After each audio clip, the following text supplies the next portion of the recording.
You ask Tiger to solve. This deals with linear equations with one unknown.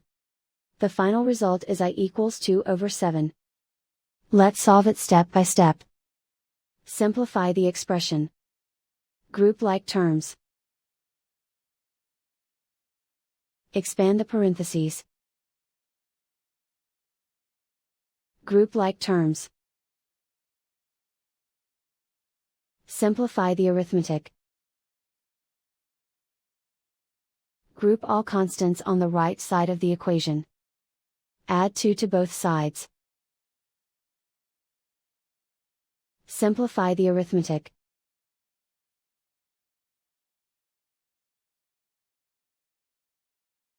Isolate the I. Divide both sides by 7. Simplify the fraction. And so the final result is I equals 2/7.